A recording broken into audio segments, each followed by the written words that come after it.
Good evening from Indonesia, ladies and gentlemen. Welcome to our webinar QUR'AN First 2 by El-Badawi platform, Sunday, 17 August 2025. First of all, let's pray and praise to the Almighty God because of His blessing and mercy. We can come together without any obstacles here, with healthy condition and happy situation. Secondly, salawat and salam always be given to Prophet Muhammad sallallahu alaihi wasallam. Thirdly, allow me to introduce myself. My name, Muhammad Rashad, and I have the honor of serving as the mastering of ceremony for today's webinar. I also would like to greet Excellency the Professor Dr. Nasaruddin Umar MA as the Grand Imam of Istiqlal Mosque, Honorable Professor Nina Nurmala PhD as the Professor of Gender and Islamic Studies at the Islamic State University Bandung, Indonesia, and Dean of Faculty of Education at Indonesia International Islamic University. Hello, good evening, Professor Nina Nurmala. Good evening. My name is Nina Nurmila, not Nurmala. Thank you. I'm sorry. Okay, Nina Nurmila. Thank you so much for the corrections. And respectable to the Dr. Abdul Mu'id Tawawi as the Chair of Study Postgraduate Program in the Quran and Tafsir Studies at PTIQ University Indonesia. And respectable to Dr. Emran El-Badawi as the Scholar of the Quranic Studies and Dean of the College of Liberal and Fine Arts at the Turlington State University. Good evening, Prof. Good evening, the Doctor from Indonesia. Good evening and good morning. Pleasure to be with you. Okay, thank you so much. We hope you to enjoy this discussion today. And distinguished guests, ladies and gentlemen, dear audience, before we begin our webinar, let me announce the housekeeping rules via Zoom. Number one, kindly mute your microphones unless invited to speak. Number two, use the chat feature for questions during the Q&A session. Number three, this webinar will be recorded for documentation purpose. Dear audiences, El-Badawi Talk is a non-profit academic community dedicated to the critical and multidisciplinary development of Quranic and Islamic studies. It is also to accommodate activists of the Quran and the Tafsir studies in the context of democratizing in the ideas and knowledge in the unitary state of the Republic Indonesia. Under the theme Qur'aniverse 2, Qur'aniverse is coin term combining Quranic and universe, representing an integrated worldview in which the Quran is explored as a cosmic, moral, and existential guide across human understanding. Initiated by the El-Badawi Talk platform in collaboration with the Association of Quranic and Tafsir Studies in Indonesia or AYAT, Pusat Studi Quran or PSQ, various institutions and organizations. This is an international initiative aimed at broadening the scope of the Quranic studies through interactive discussion with global speakers and preparation classes led by mentors. The webinar brings together academias, researchers, scholars, and practitioners to discuss Quranic studies under the title Female Divinity in the Quran. So let's open our agenda today by reciting Basmalah. Bismillahirrahmanirrahim.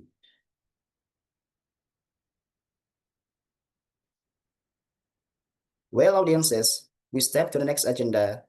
It is my great honor to invite the Professor Nina Nurmila, PhD, to deliver the welcoming speech. But before we proceed, let me read the CV first. Professor Nina Nurmila is a professor of gender and Islamic studies at the Islamic State University, Bandung, and currently serves as Dean of the Faculty of Education at Indonesia International Islamic University.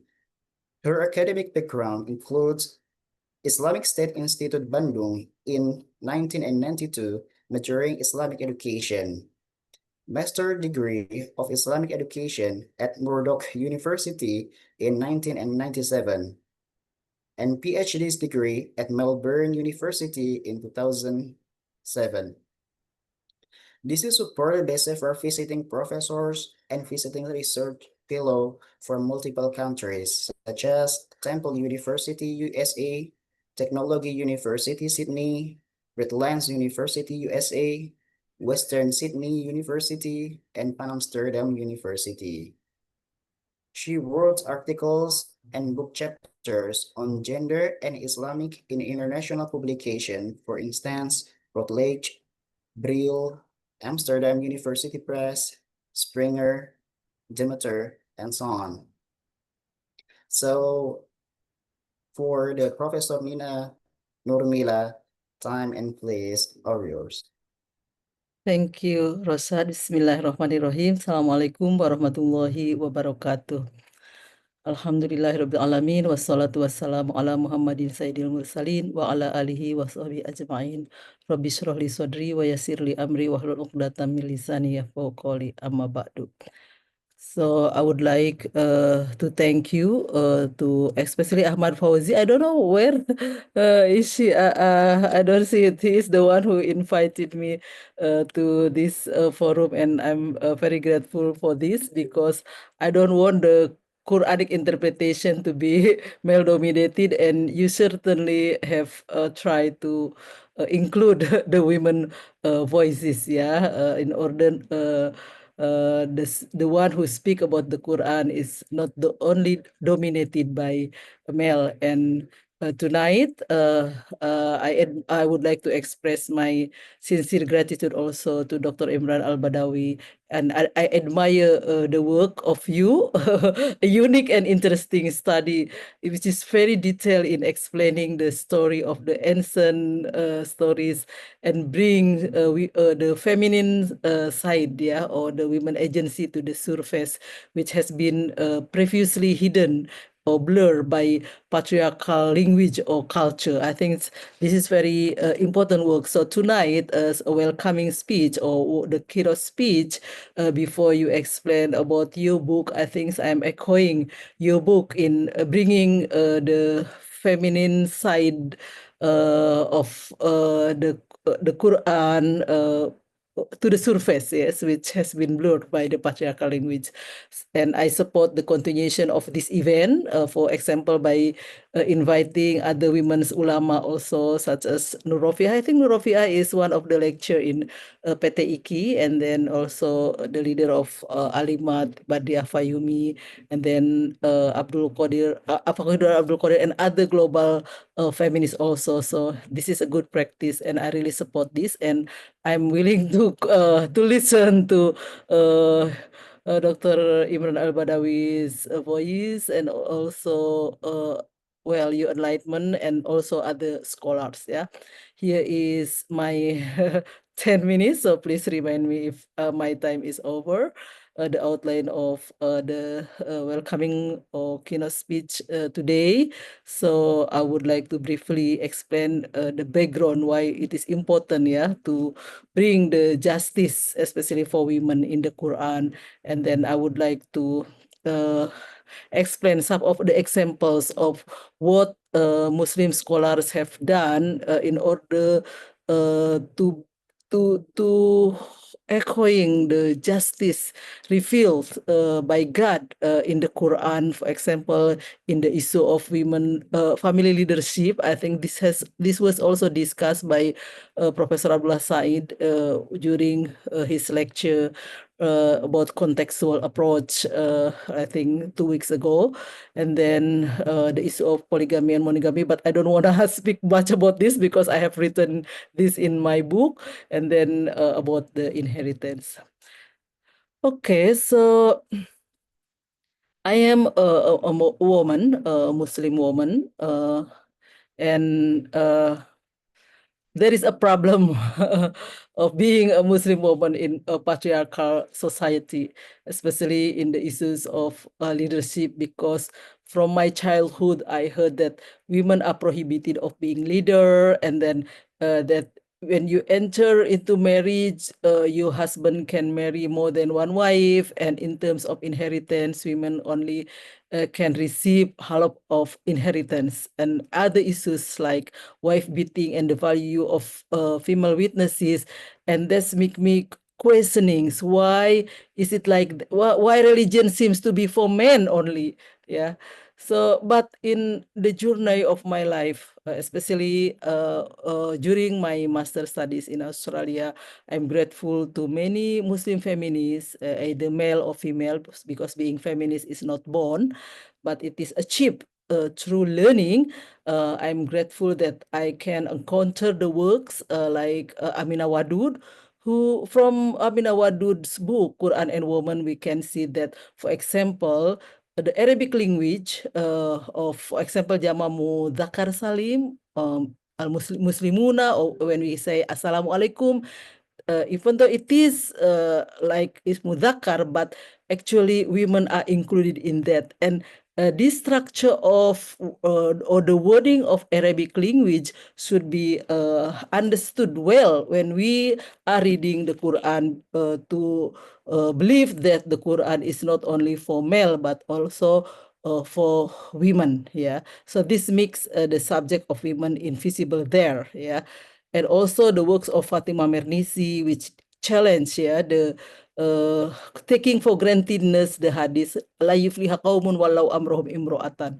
So she questions this hadith by scrutinizing who say that Abu Bakr, and then uh, uh, criticizing how could the person like Abu Bakr, who was the become what's it become the what's that who was being punished by 80 flogging due to the accusation of someone to commit zina, but he cannot provide 4 witnesses.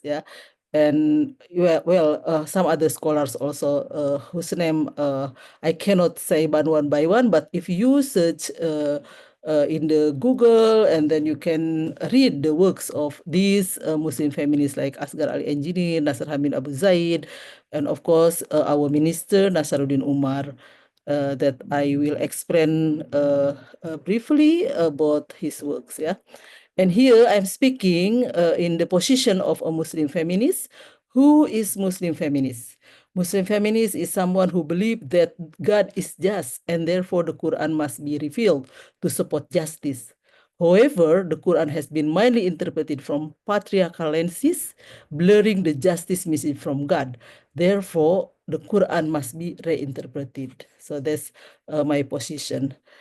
And here is the Quranic verse 434. This was discussed also by Professor Abdullah Said, that he mentioned that rijal here means not necessarily male. In this book, Nasaruddin Umar, I think is our minister of religious affairs that you mentioned, maybe also your rector, that in his dissertation, Argumen Kesetaraan Gender, he found that the Quran, when it refers to biological male, it use zakar, and if it refers to biological female, it use untha. In contrast, that the Quran, when it refers to gender, the Quran use rijal, nisa, mar'ah. So what is gender? Gender is non-biology. It is the construction of femininity and masculinity based on sex, such as men are idealized to be family breadwinner, while women are idealized to be a housewife. And you see that in the Quran, it is used not adzakaru qawwamuna 'alan nisa, but ar-rijalu qawwamuna 'alan nisa. So according to Nasaruddin Umar, rijal here is the masculine, or the ideal person. So the ideal person should has two. In order to be ideal person, the person should fulfill the 2 requirements. First, bima fadalallahu ba'dhum ala ba'din. So the person has need to have superiority over the spouse. That's not enough. The second requirement to be rijal, who is qawam, is wabima anfaqu min amwalihim, that the person should spend the money for the family. And what are the indicators of fadlallah? Fadlallah in our era can means that the person has higher level of education and higher level of income. And usually when the person have higher level of education, the possibility of having higher income is higher, yeah. And then, but that's not enough. The person should spend the money for the family. This means the person who are born as a Dhakar will remain Dhakar, yeah, not Rijal, if he doesn't fulfill the two requirements.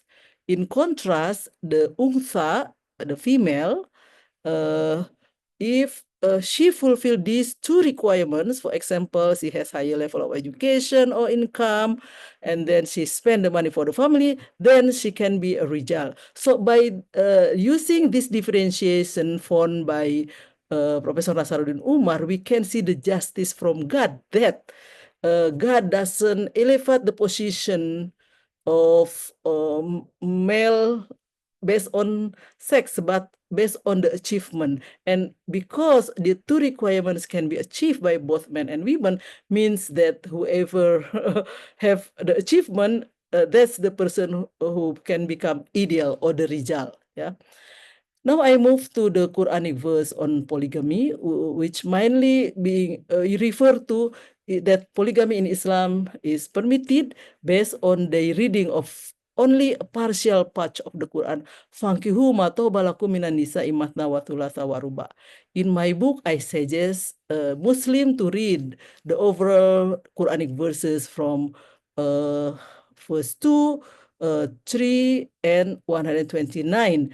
Because if you read, and also by reading contextually, comprehensively, you can see that actually the Quran continue to have the instruction to have monogamous marriage, fawahidatan, yeah. Unfortunately, some people only refer to until waruba, yeah. And only Islam who clearly state explicitly the instruction to be monogamous in its verses. And so if we see the Quran, the Islam as revolutionary religion, then it can be also interpreted that as a revolutionary religion, Islam has transformed polygamous marriage gradually into maximum 4, but the actual or the intended message is to revolutionize marriage into monogamous marriage, because the requirements of just treatment is impossible to be achieved, ya. Walang tastati'u ang ta'dilu bainan nisa'i wa harastum. And the last issue, which is also controversial, is the interpretation of the division of inheritance. The common belief about inheritance that women only receive half of the portion of the male portion of inheritance. Yeah. And this is, if we read it literally, not contextually, then people tend to interpret the value of women half of men. But actually, if we read the Quran contextually, this is a transformation, yeah, progressive movement from moving women from the object that can be inherited into the subject who can inherit and be inherited, yeah. And using, for example, Shahrur theory of limit, and also written by Nasser Hamid Abu Zaid, that the limit for men in receiving the inheritance is maximum twice as much as the female inheritance. This means there is no minimum limit for men, but there is a maximum limit for men. And then the minimum limit for women is to have half portion of inheritance, yeah, of male portion. This means that for female, there is a minimum limit, half of the male share, but there is no maximum limit. By using this theory of limit, which means that it's okay for male and female to receive the same portion of inheritance. And even women can receive higher than men. the important thing is that men never inherit all the portion, because the limit is only double of a female. And we need to also read these verses contextually, in which that why the men can receive a higher inheritance, because the gender roles at that time is that men are the breadwinner. Breadwinning is very tough or high responsibility, and Islam, as the religion of justice, give higher portion of inheritance to those who are responsible. This means that the higher portion of inheritance not goes to the maleness, but to the responsibility. This also means that if the responsibility of giving maintenance to the family is changing from male to female, then the higher portion goes to the one who gives to the family, not based on sex. Yeah. And we can see also there is Indonesian ulama, Master F. Masudi, who divide the Quran into instrumental and fundamental, in which that the fundamental verses are the verses which contains the fundamental value of Islam, such as monotheism, that justice need to be stand. And while the instrumental verses is the verses which categories as the instrument to achieve justice. So based on this division of verses, the Quranic verse on inheritance, An-Nisa 11 and 12, can be categorized as instrumental verse, which can be worked out ijtihadiyah in order to achieve the fundamental value of Islam, which is justice. Okay, this is my last slide. I would like to emphasize that God is just and will never support any injustice. So if the tafsir or Quranic interpretation is used to justify any injustice, what is wrong is not the Quran, but the way we interpret the Quran. And I'm glad that there has been many works or the many feminist scholars who have like counterbalance the patriarchal interpretation of the Quran, including what Dr. Emran El-Badawi have done, yeah, to counterbalance the dominant subject of male in the Quran. And I admire that from the Quran, there are so many knowledge can be produced, like what you do in your book, yeah. Thank you very much. Assalamualaikum warahmatullahi wabarakatuh. Waalaikumsalam warahmatullahi wabarakatuh. Thank you very much for the Professor Nida Nurmila for the keynote speech, for your excellent keynote, and it's a truly outstanding presentation. And thank you for introducing us to the Qur'an Mubadalah. It's very outstanding. And okay, well, audiences, ladies and gentlemen, we have come to the next agenda of our meeting, which is to hear the speech from our lectors today, Dr. Emran El-Badawi. The webinar will be hosted by Muhammad Buha Lutfila. He is the Hebrew University student, and for them, time and screen are yours. Thank you very much, Rashad. Good morning, Professor Badawi. Good evening, Professor Nina. And also good evening to all the audience, all the participants who are in Indonesia mostly, and good, morning, afternoon, evening for those of you from outside of Indonesia in the different time zone.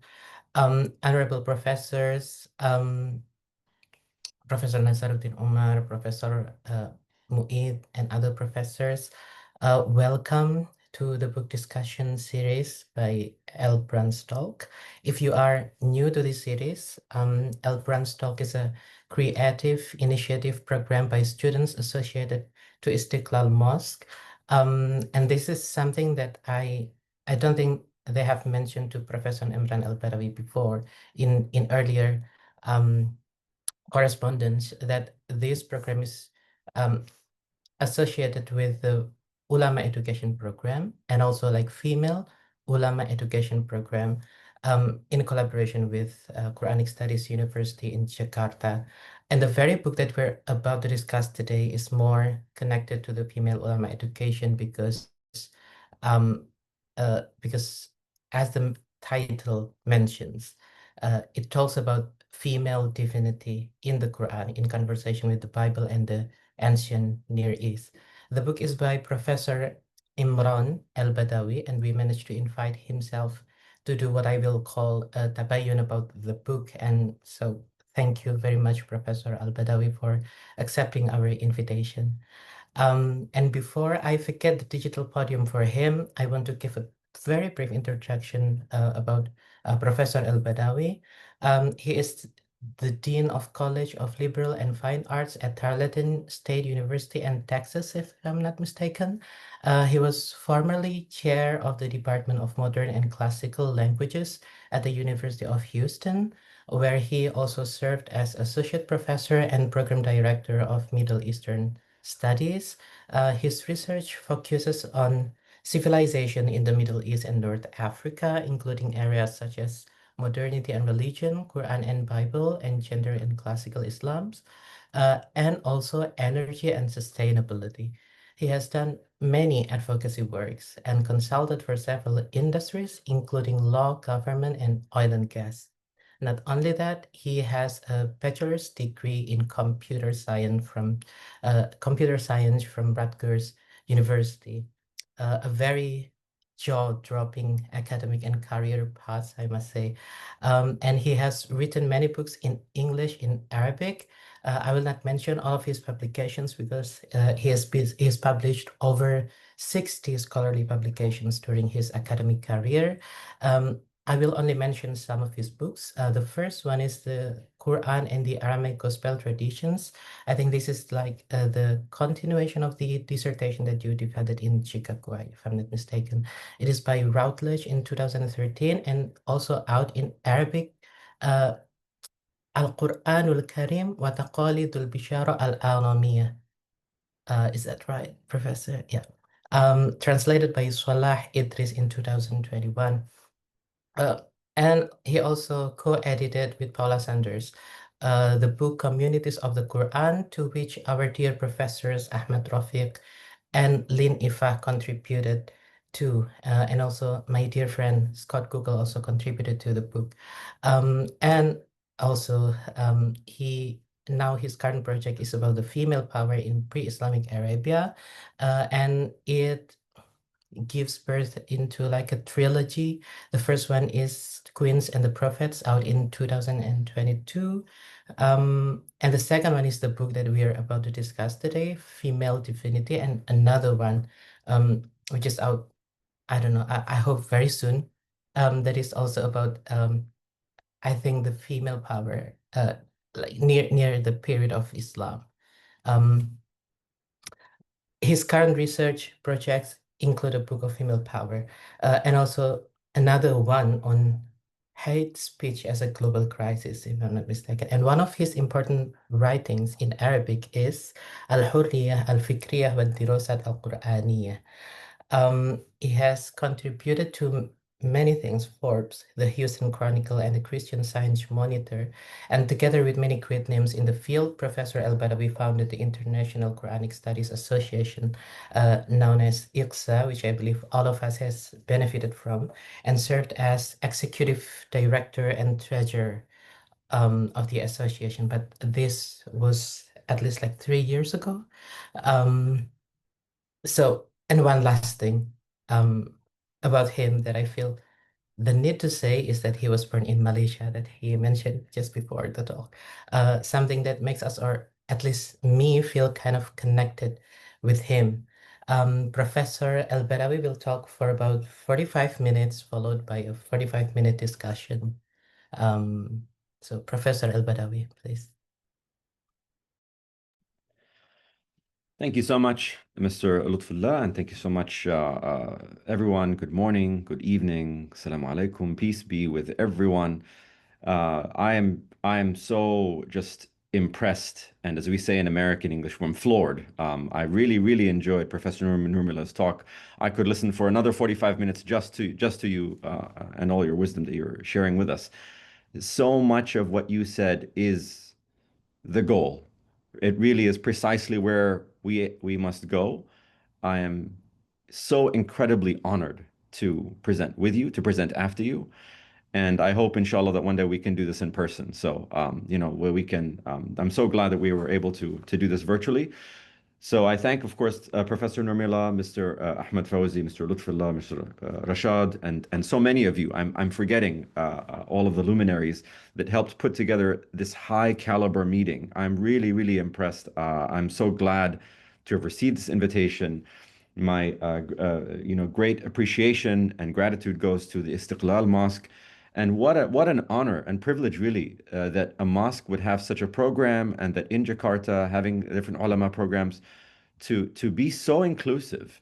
I really, really am impressed. I'm sitting down and taking notes. So this is I'm feeling a certain way about it, very positive. So I'm grateful, of course, to go back again to my colleague's presentation on her work on inheritance, polygamy, etc. These are really, really important and can only be solved and addressed through the lived experience of experts such as Professor Nurmila and our colleagues whom she mentioned. I think we may have also, we must have crossed paths in Temple University at some point, I feel. And there are colleagues there as well, but maybe we can explore that someday in the future. You mentioned again colleagues and big professors and our teachers like Nasruddin Omar, Muhammad Shahrour, Nazr Hamid Abu Zaid. These are all very, very important names to me as well, and they shape how I think.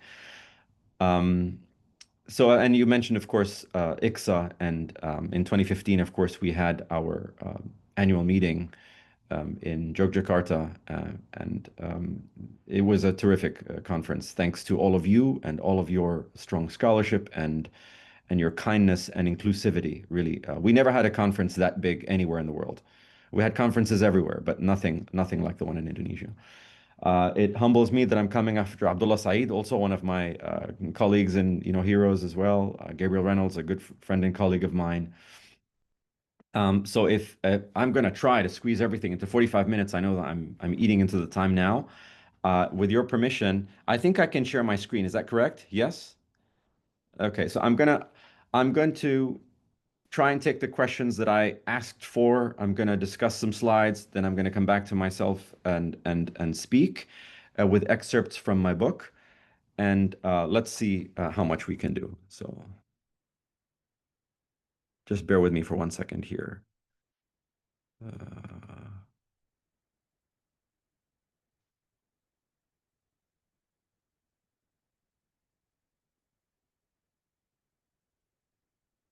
Okay.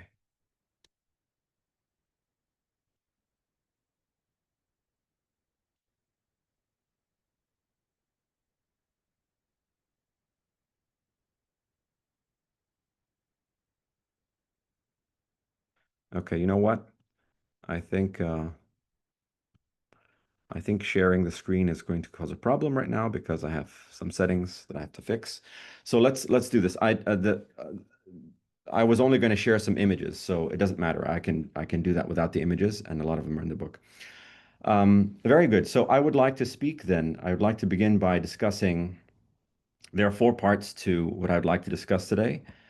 One is to discuss female divinity and the Near East. 2 would be to discuss the tafsir and gender studies. 3 would be discussing sources, and then 4 would be to talk about method a little bit. So these 4 areas I'd like to explore now briefly with you all. So in the book, Female Divinity in the Quran, what I've done is I've gone very deep in a direction that I haven't seen anyone go into. We have a lot of excellent, I would quote the earlier speaker, ijtihadat on the modern world, and I think wrestling with both scripture and with the Sharia and other areas to achieve a greater balance and justice in this world, which is, of course, I would absolutely agree, the primary value of Islamic scripture and the message.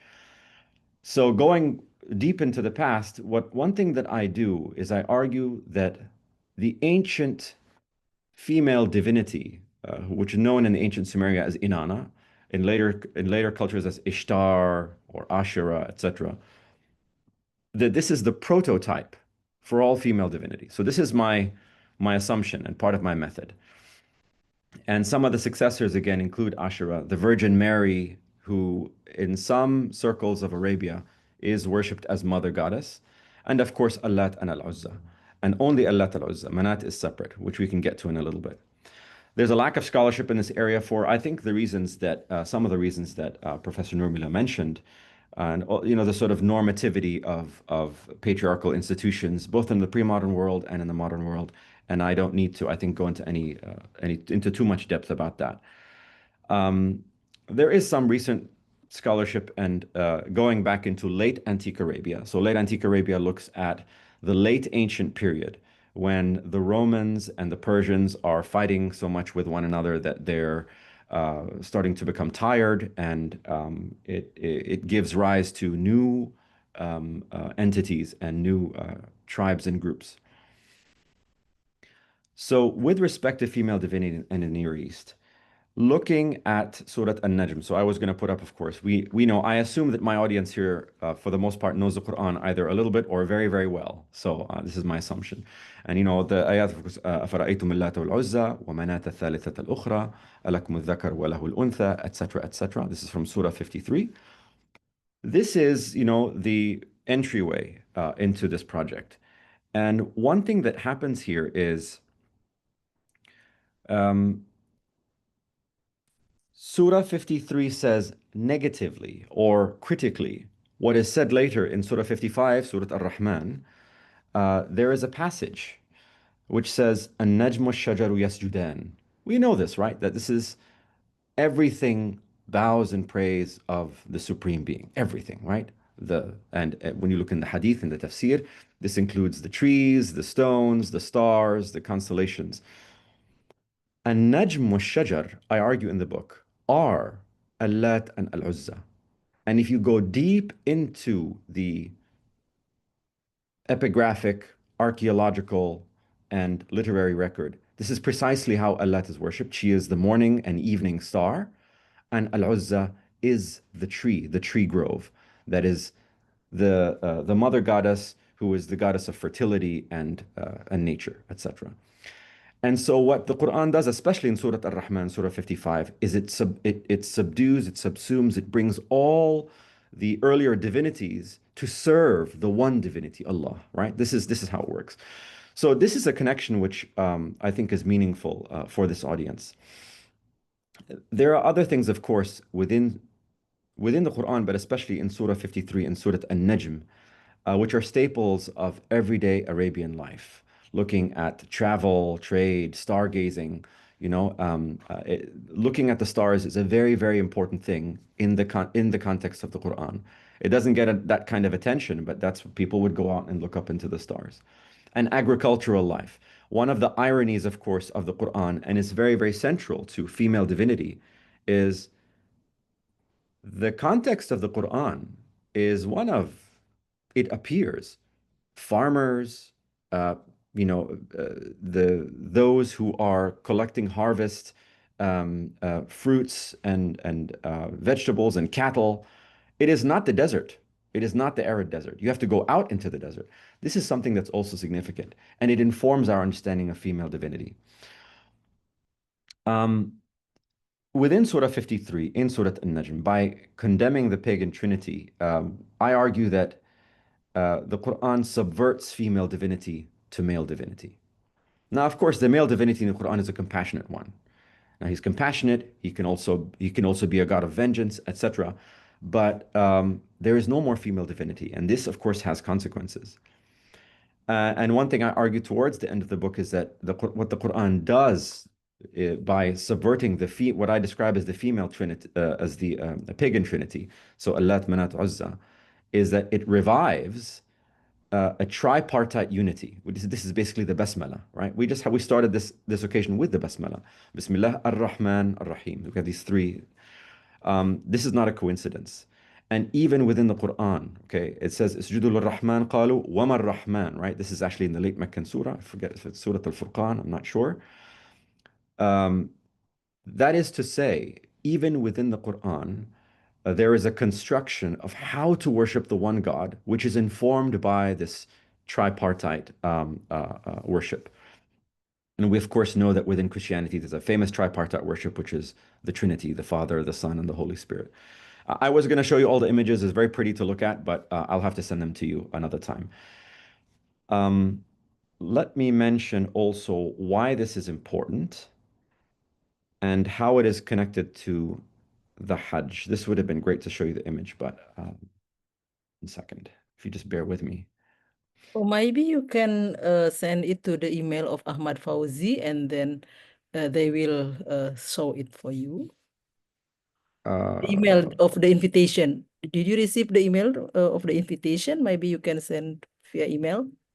Let me do that. That is a smart solution. I'm going to do that now. All right. But also you can also send it to the chat room, actually. Okay, I'm just going to, just in the interest of time, okay. I sent you the presentation and you can pull it up. I will read in the meantime. I'm going to read and you can put it up if you'd like. Okay. Okay. Duha atau Rosyad bisa akses ke Ahmad Fauzi's email yang invitation itu. Sorry, I was talking in Indonesian. Well, because I suggest you send to the email, I just make sure that Rosyad or Duha can access the email of Brandstock. Thank you. Did you receive it yet or no? I'll read this portion and you can automatically put it up. So one thing that I argue, and this is the really important part, is within the Quran, I've mentioned Surah 53, Surah Al-Najm, Surah 55, Surah Al-Rahman. We have a subversion of female divinity and the revival of male divinity in the way that I described. And what we have within the Hajj pilgrimage, of course, and there's a lot of scholarship about this, is a sort of composite combination of the pre-Islamic Jahiliyyah rituals and practices with new Abrahamic scriptural understanding. So along with this, we have the following. Okay, I think something is coming. Oh, very good. Very nice. Maybe if you can skip through each one, I can talk through it then. You can keep going. You can keep going. Okay, let's stop here for a second.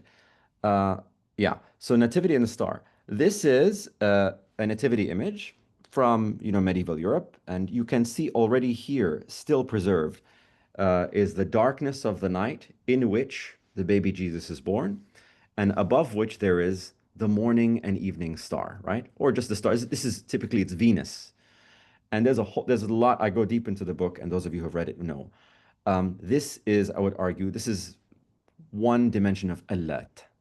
If you go to the next one.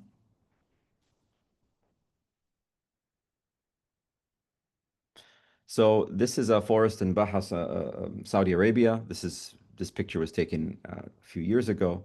It's to show that there are forests in Arabia, and I mean in Arabia proper.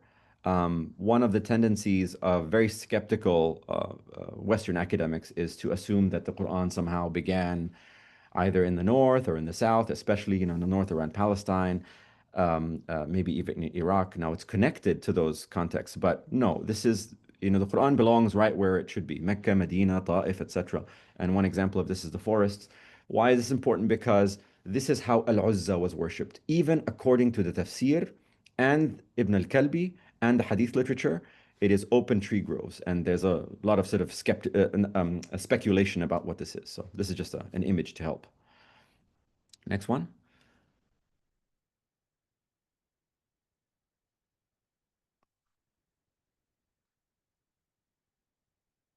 So I think there's a lag in the connection.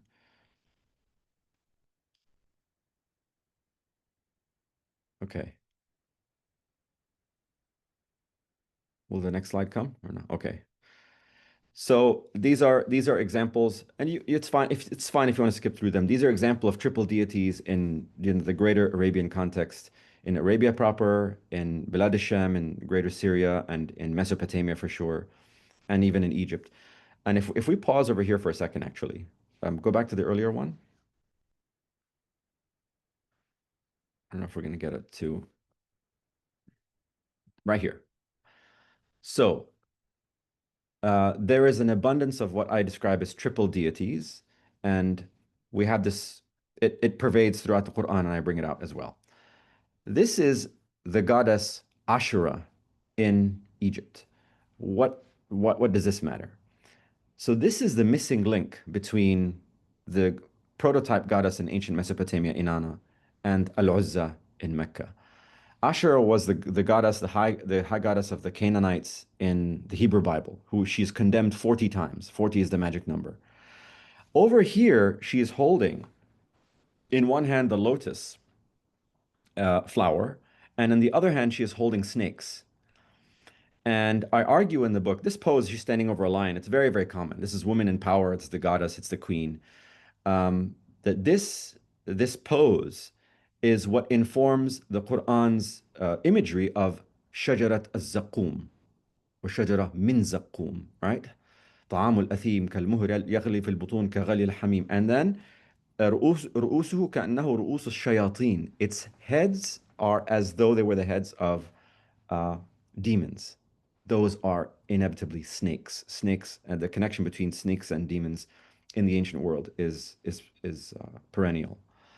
So that's just a side note, but it's also in the book that I connect Shajar al-Zaqum again with the condemnation of female divinity. If you proceed a little bit more, I'll tell you when to stop. I appreciate you doing this for me. Again, the Christian example. We can go to the next one. Let's pause here. Okay. So I'll say, by the 7th century, believers would begin performing the annual pilgrimage towards the large batil in the center of Mecca, known as the Kaaba, having been newly endowed with its Abrahamic and Ishmaelite meaning. Although the founding of that city in the Arabic sources is more immediately tied to Hajar, whose importance in this regard has all but vanished. So even in the telling of the story, I mean, it's Hajar who's the individual who's most involved with the founding of this Kaaba, but that's forgotten, right? It's like Ibrahim is connected to it, but he doesn't even live there, right? The story in the hadith is that he's visiting every once in a while. So again, we start to see, in my opinion, what can be conceived as a bias in its appreciation. For the new generation of Arabian proto-Muslims, the early Muslims, to fully embrace their Abrahamic destiny, they need to permanently break with the pagan past. This iconoclastic goal had a major impact on shaping the pilgrimage in the form of stoning the devil, or Ramy al-Jamarat. And the Ramy al-Jamarat, and I'm going to spill the beans now, is if we let's proceed a little bit more. These are how gods and goddesses are worshipped throughout Arabia. You can see examples here in Petra. The next one. Another one. This is Petra as well. You can proceed to the next one. Let's stop over here. There are examples, especially in the ancient Arabian kingdom of Nabatea and after. This includes the Hijaz and parts of Jordan today, where you have the 3 stone batils. Now, the word batil, it comes from Canaanite. It's actually just like Arabic, right? Bayt Allah was house of God. And Bayt Allah occurs in the Quran as well.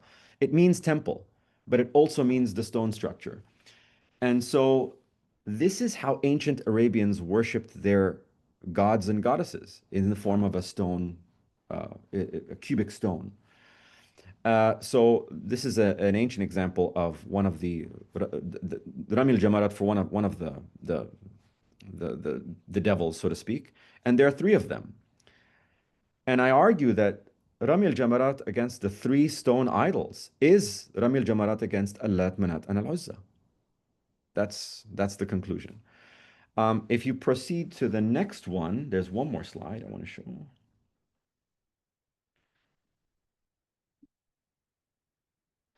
And I'll summarize quickly because just with the interest of time, you still have today at the top of Mount Arafat another stone, a cubic structure at the top of Mount Arafat, which is not stoned, right? This is the one where actually it's considered maybe physically to be the closest point to Allah, right? During the Hajj pilgrimage, this is what we're seeing.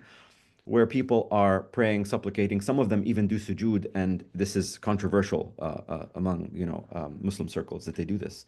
Why is this significant? It's significant because down below in Mina, we are stoning the cubic structures. But up about Mount Arafat, we are actually venerating the stone structure. Male divinity, female divinity. I think my point is clear, and I'm happy to discuss in Q&A. I'm not sure if you go to the next slide, what happens. Okay, this is the last one, and I'm glad there was just images that I shared. This is an ancient image, of course, from ancient Mesopotamia. It shows Inanna and Dumuzi. I argue in the book again, this is the ancient divine male and divine female and divine male who come together. And they come together sexually, agriculturally, metaphysically, in every way possible. And they give birth to the world. And giving birth to the world meant that that everything that Inanna did was inherited by all later generations in the ancient Near East. This is a very important assumption that I have. It's not an assumption, it's just a fact, right? So I'll mention more about this throughout the presentation. With respect to female divinity in the Quran, you can remove the slides if you'd like. And its connection to the Bible and the perception of divinity or inclusivity or lack thereof of women, I can say the following. I'll read an excerpt from the book. So, there is reason to argue for the equation between the Arabian goddess Al-Uzza. Al-Uzza in Kitab al-Asnam of Ibn al-Kalbi has the longest entry. So she's the biggest deal god in ancient Arabia. This is how I understand it if I read it critically, right? And I'm arguing that there's an equivalence between her and the Canaanite high goddess Ashura, who was the most famous and most mentioned ancient goddess in the Hebrew Bible, and who was condemned 40 times. They were likely genealogically connected. They each likely served as the wife to the high male god, so they were the wife of God, right? And we know from the Quran again, la sharika lahu, and etc. etc. Ashura was portrayed by the Hebrew Bible as the femme fatale goddess most condemned for seducing the ancient kings of Israel and Judah. Al-Uzza was nothing short of high goddess in pagan Mecca, according to Ibn al-Kalbi, and their cultic veneration of these deities are, in the pagan traditions, go back to the Sumerian goddess Inanna. Their semblances are the result of cross-pollination across the ages. So that's there. I will add to this also that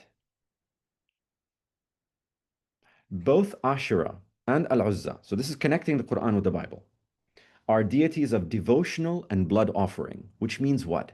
It means that they were the gods and they were the goddesses where either women would offer bread or men would offer blood, like sacrificing of the lamb. This we can maybe explore a little bit later if there's time. But they were otherwise worshipped in the form of tree idols. These female deities were worshipped as trees. Sometimes blood was submitted with milk oblation. There is both epigraphic and literary evidence that, like Ashura, Al-Uzza is reported to have received circular bread cakes by petitioners. The connection between baking bread and worshipping the mother goddess in the Near East is it continues until today, but we don't realize it. The shrine to Al-Uzza was located, according to Ibn al-Kalbi, in the northern Syrian palm grove outside Mecca, towards Al-Hira. It may have been modeled after the biblical Ashura groves that were known as Ashurim just outside Jerusalem. There is, again, a geographical connection, which I go in the book much deeper, between this sort of Palestinian topography and Al-Hijaz. Okay, so what happens in the Bible? The Hebrew Bible, the goddess who needs to be removed is Ashura. And, she's connected to an ancient god called El, who is genealogically connected to Allah, right? Or Baal, and in the Quran, of course, أَتَعْبُدُونَ بَعْلًا وَتَذَرُونَ أَحْسَنَ الْخَالِقِينَ. Ba'al, again, this is the same God among the Canaanites. So in the Bible, she and her priests and priestesses and all the palm groves, the outside temple, are destroyed. And they're destroyed very violently. This is in 1 Kings 1, 38 through 40, 2 Kings 23, 4 through 14. I mean, it's a lot of biblical references, which I'm skipping. The destruction is very violent and is actually celebrated because the good kings, Josiah and Asa, they're good kings because they destroy paganism. And this is one maybe controversial point. By destroying paganism, I would argue, both in the biblical context and even in the Quranic context, you are subverting female divinity. So that's okay as long as you know the consequences. So I will skip over the destruction of Ashura and get to why it's important. And I will say the following. After the destruction of Ashura and the burning of the forest around her, it is little surprise that the deposing of Ashura's priests and prostitutes was accompanied by the removal of queens and prophetesses elsewhere. That meant that women the authority of women and their agency again was reduced over time. This is within the Bible. Hilkiah's mob, Hilkiah of course is the head priest. There is actually a passage in Ibn Ishaq, which there's an Arab version of Hilkiah who does the same thing, but anyway. They destroy the cultic centers of the local Canaanite foreign pagan deities, etc., etc. In their violent frenzy, Josiah's men burn the image of Asherah in the Kidron Valley, and they defile the site of the burned human sacrifice in the Topheth in the Hinnom Valley. So the Kidron and the Hinnom. Why is this important? Just bear with me. For later generations, the carnage wrought there, namely the incineration of humans and idols. And I think of the Quranic passage again. I think it's Surah Al-Baqarah, right? وَقُودُهَا النَّاسُ وَالْحِجَارَةُ, right? This inspired dread. It's terrifying. Indeed, these two adjacent valleys, Kidron and Hinnom, became hell for posterity. Thus, the valley of Kidron became known to Arabs as Wadi Nar, and in modern Palestine, they still know it as that. And the valley of Hinnom is central in the Quranic's vision of both paradise and hell. The latter, which was fueled by people and stones, right? Nas wal Hijara. Let me rephrase what I'm saying here. The burning of the Asherah grove in Hinnom is, in the Quran, what we call Jahannam. It's the burning of the forest. The previous version of that, or the unburnt version of the forest, is paradise. So again, this what we call a diptych, or the sort of dual images. The Quran does this all the time, right? Ahl al-Yamin, Ahl al-Shimal, right? And Ashab, etc., etc. So paradise in the Quran is informed by the biblical understanding of the biblical context of the Asherah grove. This is what I'm arguing. No one else is saying this. And then Jahannam is the burning of the Asherah grove. And the language in there, again, to me, seems rather telling. As we proceed, addressing maybe a little bit more broadly the connection between these female divinities across traditions. So this is a very large span of time and geography. Let me say a little something about that. And this is maybe a little bit about my methodology and how it connects. How can I connect the ancient Near Eastern goddesses in Mesopotamia and Syria with the Hebrew Bible, and then, of course, with the Quran?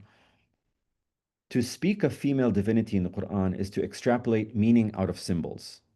So some of you may be wondering, or some of my audience may wonder, what is Professor Badawi doing? How can you do this? You have to be imaginative, and you have to go deep, and you have to look at symbols. Not everything is text on paper. In fact, most of what we get is actually not text on paper. The symbols of female divinity are, I argue, encrypted in the archaic Arabic language of the text. Our linguistic study takes place in dialogue with Aramaic. It's very important, especially the rhymed prose of Syriac homilies, which is rich in symbols. In the Quran, we have ayat. And the Syriac texts, they have rose and ethe, right? They have these symbols, which are very, very important to their faith. The Quranic symbols at the heart of examination here typically display verdant nature, green trees and forests, right? Again, we're not talking about the desert. Abundant fertility, precisely calculated celestial observations. So that connection between the trees on earth and the stars in the sky are ancient. That goes back into the ancient Near East. These symbols ultimately point back to the ancient goddess Inanna, I argue, or her numerous Near Eastern counterparts, which I mentioned briefly just now, and who were scattered all around the Arabian landscape. Their immediate association with the natural universe makes the symbols of female power overwhelmingly pagan. So this is maybe requires a little bit more discussion, but female power and agency and biology, because women give life, men don't give life. We can't do that, right? Because women, that agency of women, that symbolic power and the biological power of women is so universal. It's pagan in the sense that it is paganos being in the countryside. Juan Cole has a great article on this, looking at pagan doesn't always mean, evil and bad and worshiping evil. No, it just means people in the countryside. Whereas male power tends to be men concentrating their power in a city. This is really, really important as well. So this goes into how we can study female divinity. One more point on this. These symbols, that is the symbols of female power, which were universally spread across the countryside, were appropriated by the male God of the Quran, who came to assume all divine powers, male and female, without exception at all. The Quran has no exceptions. When it comes to monotheism, it is the strictest, as we all know. The text subjugates all nature to the will of God. The plentiful signs, or ayat, instill within the believer profound humility, obedience, and adoration. And I would also say fear, right? Because this is the one male God. Therein, the trees, the trees, birds, maidservants of paradise, rains of heaven, nightly rituals are all interconnected. So you may be thinking to yourself, "Afara'aytum, this is this, and al-layl wan-nahar." You may be thinking to yourself, "Okay, this is nice." This language is pregnant with female power. So when you then reread the Quran with these notes in mind, like, oh my goodness, this is everywhere, right? So God's sovereignty encompasses his origins in heaven, his dwelling place on earth, and the birth of the Quran. We don't have time to talk about all these things, but they're in the book. Finally, the text condemns goddesses on the basis of gender. We briefly touched upon that just now. And here the famous daughters of God, the daughters of Allah, have been dubbed the pagan trinity instead. One thing I argue in the book is that the idea of the daughters of Allah is actually a demotion. Allat, Manat, and Uzza these are all high goddesses. They're on their own. But with time, as you get a male high god, the female becomes subsumed under the male. And the way you do this is by making them daughters. This happens throughout the ancient Near East. This is not the only case where it happens. Okay, let me try, and I think we're still good with time. Another subject I'd like to discuss is to pivot towards talking a little bit about tafsir and a little bit about modern gender studies. And of course, we have the expert on modern gender studies, so I'm not going to say much about that. Tafsir I'll say a little bit about. So maybe what are some ethical implications and how can we connect this with contemporary gender studies? I'll say a couple of things. We had an ICSA conference like we did in Indonesia, but we had it in 2023 in Palermo, Sicily. It was a beautiful conference, much smaller. But one thing that happened there, we had a roundtable discussion on Quran and gender. It was a fascinating discussion. It was the best part of the entire conference.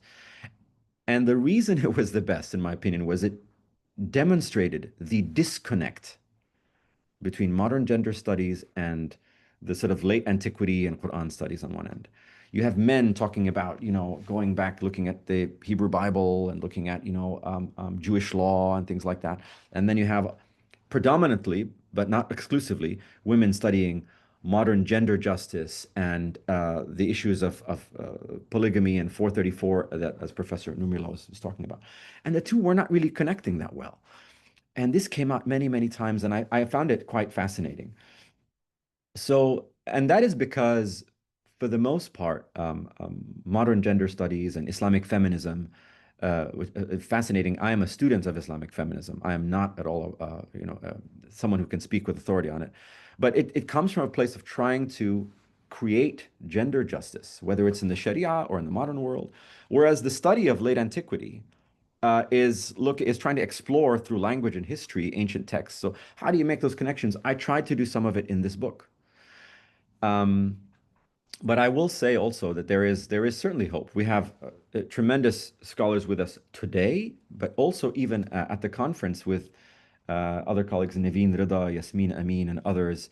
And we've talked about Amina Wadud, and there are many remarkable scholars who I think we can start to make those connections. But I think it takes work. And ICSA is one organization where that is happening, but it does take work. I'll mention also this. I touch upon it briefly in the book, but on the question of gender, the Quran considers women to be equal to men and independent of them in the sight of God. Of course, right? So, women are equal to men in the sight of God. There's no discussion, right? They are, however, subject to the laws he mandates for society where typically men are in charge. And of course, this is something where, again, Islamic feminist colleagues have spent a lot of time and abundant scholarship educating us about. So I'm maybe problematizing a little bit that, like sort of in heaven we're equal, but on earth we're not, or there's a problem that we have to sort of reconcile here on earth. These diverging sensibilities have generated significant scholarly debate about the moral ethical system in the Quran. However, the overwhelming majority of these studies examine the Quran looking at the medieval Islamic tradition, the reception, looking at Sharia, Hadith, Tafsir. And so what I was doing in the book is a little bit different. I'm going to the ancient world. But there's a lot of room for discussion, and it's very, very exciting. And I'm very happy to learn from my colleagues in that respect. I want to mention also an example that comes from it's cited by Imam Ahmad al-Nasa'i, hadith collections, tafsir collections, and that is the story of Salama. Salama is one of the many wives of Prophet Muhammad, and the passage in Surah Al-Ahzab, chapter 33, verse 35, which is Inna al-Muslimina wal-Muslimat wal-Mu'minina wal-Mu'minat wal-Qanitina wal-Qanitat, etc., etc. It's a very beautiful verse. It lists all the believing men, the believing women, the Muslim men, the Muslim women, right? The supplicating, etc., etc. If you look at the asbab al-nuzul, the occasion of revelation, which is one of the categories of ulum al-Quran, it's a very fascinating one because Salama was a tough woman. In fact, all of the women in Quraysh were tough women. And there's a lot we can say about that because what it means to maybe be a good Muslim woman today, and again, I defer to my women colleagues to educate us about it. They were very different back in the day than they were today, I would say. And if I can read to you what Salama said to the messenger of God, she goes, "Ma lana la nudhkar fil Quran kama yudhkar al-rijal." Why is it that we are not mentioned, in Revelation like men are mentioned? And of course, the prophet of God who receives revelation thought about this. He slept on it. Later on, he was with his companions, and then he received revelation later. And then the story is there was this ayah which came down, which is the most inclusive gender-wise of men and women in the Quran. This episode should give us pause for many reasons, the least of which is think about the courage, right? And the boldness it takes to go up to the messenger of God and say, you know what? I think you forgot something. Oh my God, right? And think about today, the lack of courage, and I'm talking about myself, right, and my peers, that that we are maybe not as bold to come up with these solutions. But now, of course, I think that our colleagues, of course, in Islamic feminism, they are the ones exercising that courage and that braveness that Salama had. And I think this is very much welcome and very much needed. So the Quran's message in this case also is mediated through male-dominant patriarchal instructions and institutions due to historical circumstances and convention, not by divine mandate. What do I mean by this? The prophet of God was a man. That's significant, right? And revelation is mediated through the man. And we can debate, we can discuss, there's no problem, right? Abdul Karim Sarush has a great perspective on it, which I love and I totally disagree with. He just sees, the Prophet Muhammad is like a divine telephone, like verbatim, everything just comes out. I don't think so. And we have interventions by Salama, a strong woman, comes in. You know what? I think you need to make a change. I think you forgot something. And I would cite in this case also Amina Wadud, who has her strategy of saying no to scripture, and she has other strategies looking at the text of the Quran, the physical text of the Quran as revelation, but as one that is sort of frozen in time. But as time moves forward, the message of revelation stays, is eternal, but the text is something that we may not need to be married to. And again, the example that Professor Nurmila mentioned, again, with inheritance, this is something all Muslims are now talking about, like, okay, well, God said, لِلذَّكَرِ مِثْلُ حَظِّ الْأُنثَيَيْنِ, but we're now thinking differently because women make money. Okay, what's the big deal? So it's just to take that a step further. So these are, I think, ethically, even with studying the ancient Near East, it makes it more important to focus on modern gender studies. Let me briefly mention a couple of things. Believers should exercise today their God-given freedom to interrogate scripture especially if there is any cause for, if there is any injustice, so that we can bring about justice. We've talked about it already a couple times this morning or this evening. Revising inheritance law is another one, polygamy. There are many other examples. And I think we can go further with respect to education, work, marriage, the idea of honor and shame. Again, colleagues working on gender studies are talking about all these things, so the doors are wide open, and I think it's welcome. I have only a couple more points to make. If we can if we can meditate a little bit on the tafsir, one of the questions I got in a recent interview was, what does the tafsir say, Dr. El-Badawi, about all this stuff that you're talking about? For the most part, the tafsir misses it. There is no recollection in early Islamic history and scholarship of who is Allat, Manat, Uzza. They're just like there were these ancient, goddesses that were lost. And the tradition teaches us that it claims that the worship of Allat was in Ta'if, the worship of Manat was in Medina, and Al-Uzza in Mecca. Now, certainly those three are connected. They're a consortium. And if you really want, in recent times, Aziz Al-Azma has his big book on this. It's a very difficult book to read. It's full of great information. And he explains and adjudicates this information very well. One thing that the Mufassirun and the scholars of Hadith and whoever, again, first came up with the stories and the wisdom is they take those three cities, they take the three goddesses, and they teach us three lessons. One is that the worship of Allat in the Ta'if was the worship of a grave site. رجل يلد في العجين يلد. It was playing with words. And now it's not historical, but people used to see this man who was making dough, and I mentioned to you already the bread making is connected to the worship of the goddesses. And when he died, people were, loved him, so they started to venerate his grave. That was one. The second one, Manat, was the worship of, I think they related it to the worship of a stone in Medina, and I think in Qudayd, between Medina and Mecca along the coast. And the third one, Al-Uzza, it's a famous story where Khalid al-Walid is sent to the grove, looks just like the Ashura grove, to go and cut the tree and kills the tree. And so what is the lesson? What's the lesson that the tafsir gives us about the Lat, Manat, Uzza? Don't worship the grave, the stone, or the tree. And it's great, fantastic, yeah. I think that teaches us.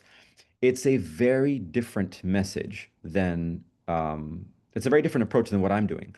That approach is didactic. Didactic means that it is teaching. It teaches us how to be good Muslims, which is absolutely welcome. And mine, on the other hand, is genealogical, which is to look at what is the connection between Al-Uzza and Ashura and the tree and the stone and the star going back. So it's not necessarily looking at good and bad, but just looking at what is the development of these things.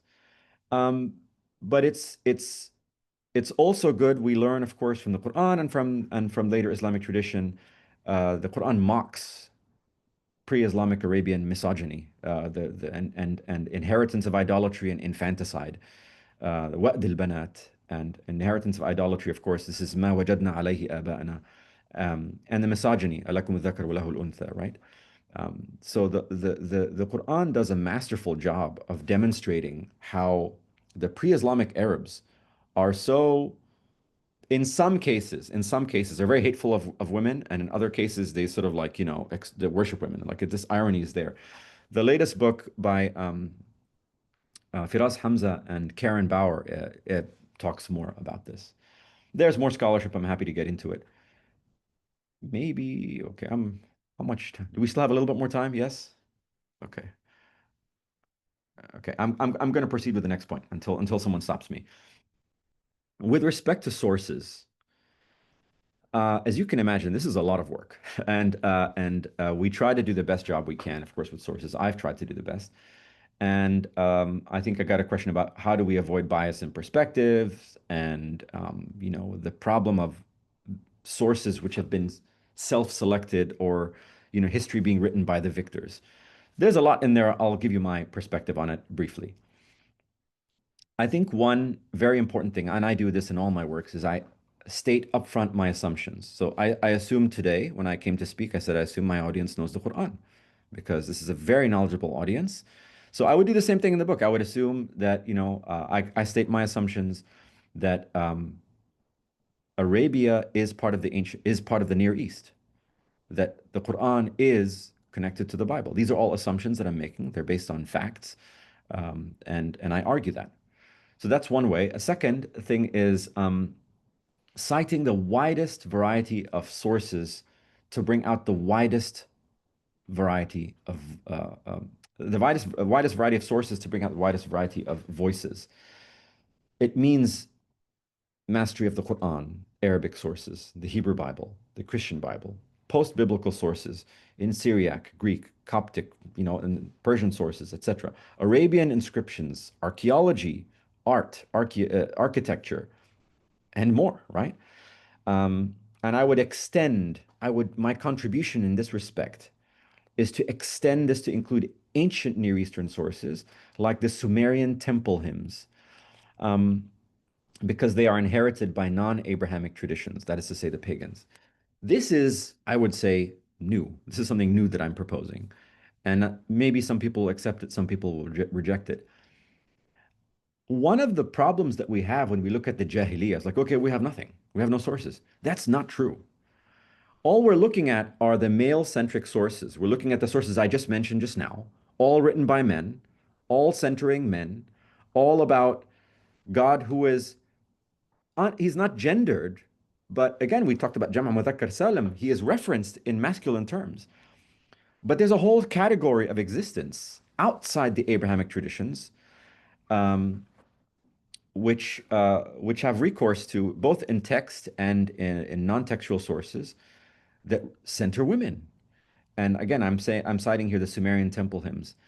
I'll mention one thing. The first author we have in human history is a woman, right? Enadwana, the daughter of Sargon the Great, who is high priestess. Who is she? We can all research that later on. So we can at least read her and then decide if we want to include her or not, right? But if we don't read her, then that's our problem. We're making a mistake.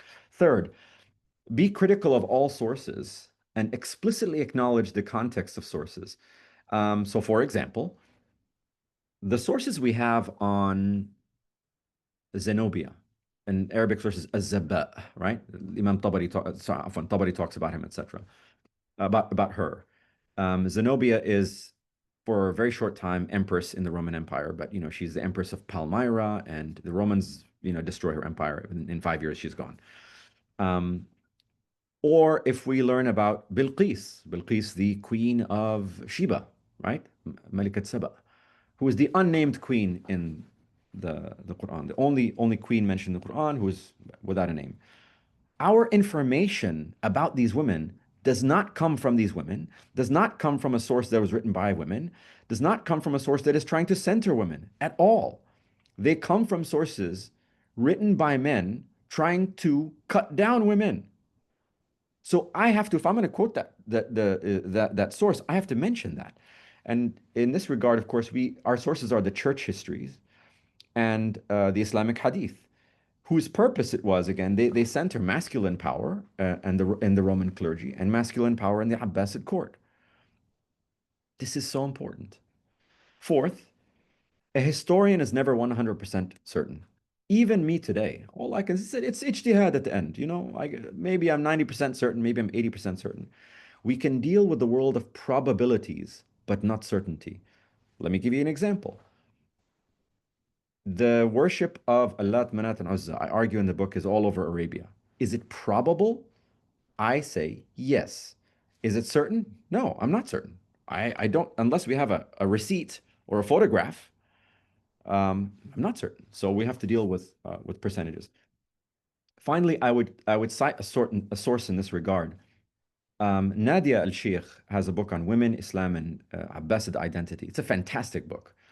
And in the beginning of that, she looks at how men in Baghdad, in Basra and in Kufa, writing the history that today we, think is like the most important history in the world. They're just men. Imam Abu Hanifa would say, hum rijal wa nahnu rijal. And I would say, this rijal, nisa, I would say the same thing.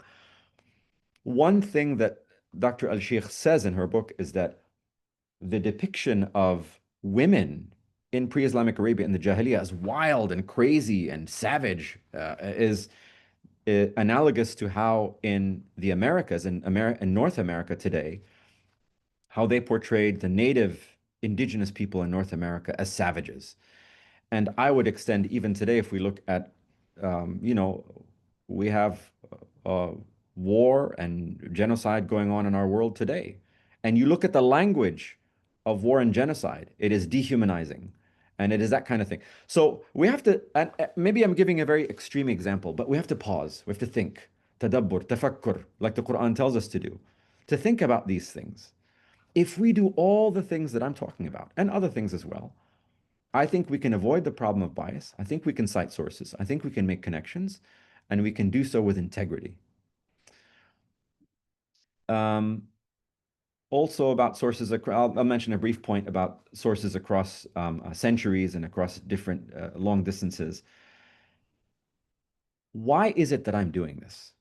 There are many reasons, but how can I even do something like this? Like, what is the connection between an Adwana, 4,000 or 5,000 years ago, with the Quran 1,400 years ago, with the Hebrew Bible 2,000 years ago? Like, this is very, very far. There's long distances. The Quran is forcing us to do this. It surprises us. All of our 5th and 6th century Arabian inscriptions, and Gabriel was on here, Dr. Reynolds was on here the other day, you guys had him, and he put all the inscriptions, these inscriptions that, if I would show you the same ones.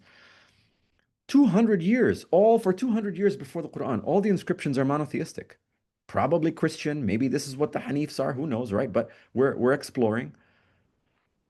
And we don't see in there, Lat, Manat, Uzza. They're the last ones to go, by the way. You see them just before. But for 200 years, so again, if I had to follow my assumption, if there was no Quran, I would assume, as a historian, the rule of probability that by the 7th century, everyone's monotheistic. Khalas, no more gods and goddesses. And then the Quran surprises us by mentioning, the goddesses. And it mentions, of course, the South Arabian gods, Wad, Suwa', Yaghuth, Ya'uq, Nasr, right? Those are the only 2 times it mentions them.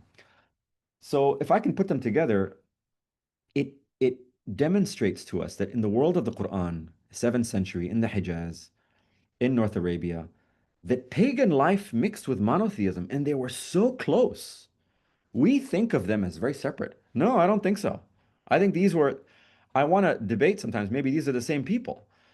It's a mixing of old and new, and the Quran is really surprising us. The Quran looks so ancient and so old. Like, how this text looks like it comes from like hundreds of years before 7th century, honestly. And I'll skip over this in the interest of time. One evidence, of course, is, I have a section in the book on the astrological symbols of creation. The way the construction of the Quran, there's so much scholarship on this. I would reiterate how ancient the Quran looks, how ancient the Arabic of the Quran appears to be. This requires us to go deeper than just looking at the contemporary sources, I would say.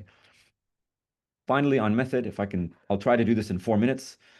I got a question about historical critical methodology and historical critical method. I know there are more questions that you all sent, but I don't have time for them right now, unfortunately. But I don't think of the historical critical method as one thing. There is no one historical critical method. I see things differently. So the West, what we call historical critical method, comes mainly from Germany studying the Bible in the 19th century and then going from there. I see that as a continuation of medieval critical methods. So, I would say the strengths, for example, are the study of the strengths of the historical critical method looking at the Bible are, we've learned so many things from our colleagues in biblical studies, studying topoi, hapaxes, doublets, dating of texts, dating, looking at editing and authorship. These are very helpful things. These are good. Alhamdulillah, this is good.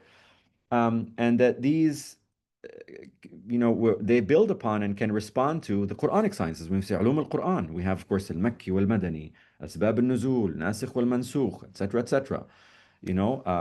The big examples, of course, are Zarkashi and Suyuti in this case. I see them as one coming after another. I don't see a problem, and the more modern, the more knowledge proceeds into the future, the better and more accurate it becomes. We have access to data today, which is breathtaking.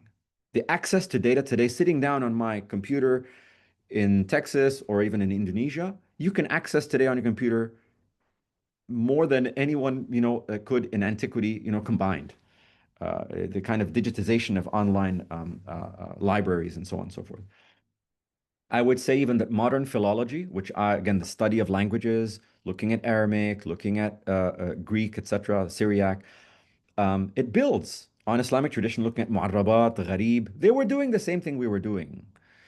I get upset, honestly, when I see scholars, some of my colleagues, trying to do East versus West, historical critical method versus Islamic tradition. I'm like, what are y'all doing? What is going on over here?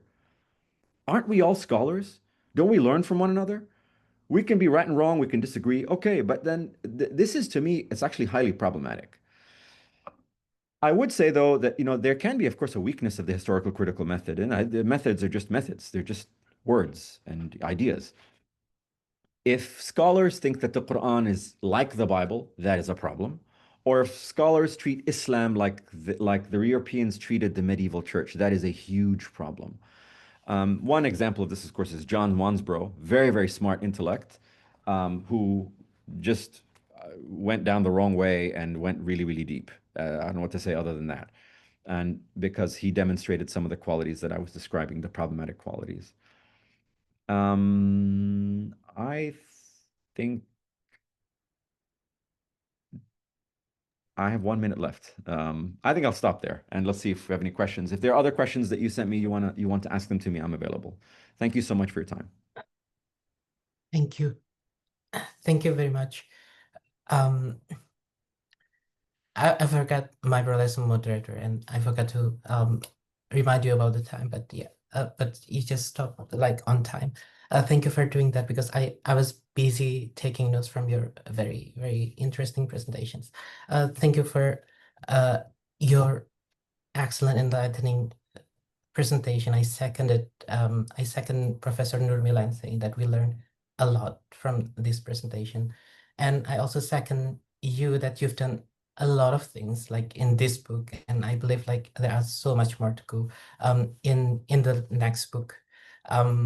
I don't know if you can mention like the year it will be out.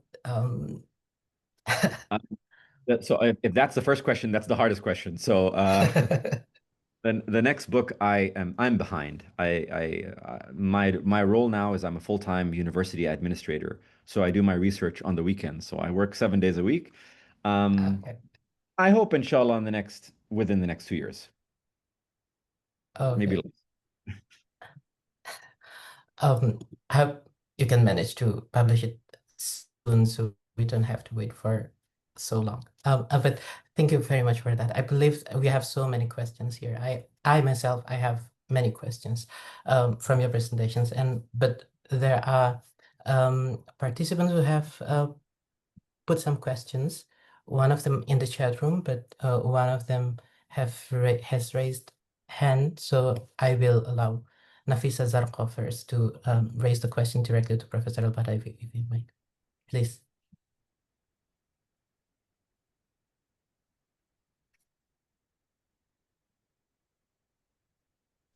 Mbak Nafisa? Hello. Hello. Yeah. Yeah, we can Hello. hear you.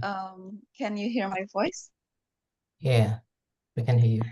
Please. Okay. Thank you so much. First of all, I'm so sorry I cannot open the video because it's not appropriate here. So I just use my voice. Is it okay? Yes. All right. So Professor Emran, Emran El-Badawi, I want to ask about the how Islam or Quran supporting female divinity according to your explanation from the antiquity point of view, right? Before. I just want to share my experience or my point of view according what I saw in the modern feminist or Muslim modern feminist movement these days, which is more closer or related to, I don't want to say it paganism, but there's this phrase along modern feminists or even Muslim feminists these days, which is maybe I'm not just a feminist, maybe I'm also a witch, because you know how the femininity leads to the witchy. So like some of those feminists like practices, you know, witchy things, like I don't want to say it manipulative, but yeah, I don't know, maybe that's just feminine traits that they explore as a feminist, as a modern feminist. And I think that what you explore or what you explain is really needed to our, you know, feminist community, modern feminist community, or Muslim feminist community, because I feel like those witchy movement, those witchy feminist movement these days can make our maybe iman or faith to the uh, to the God itself, to the Tawhid itself decreases. So what's your opinion about this, you know, witchy feminist movement from modern feminists or Muslim feminists these days? And actually, even in my experiences, I've like practiced some of those, you know, witchy trend that is popularized by modern feminists these days. And I don't want to dive deeper on those witchy things because from what you've experienced, it is actually related to the paganism itself. Thank you so much. Thank you so much. Should I answer now, or are we collecting questions? I think we can collect questions first. So Bu Irma, please.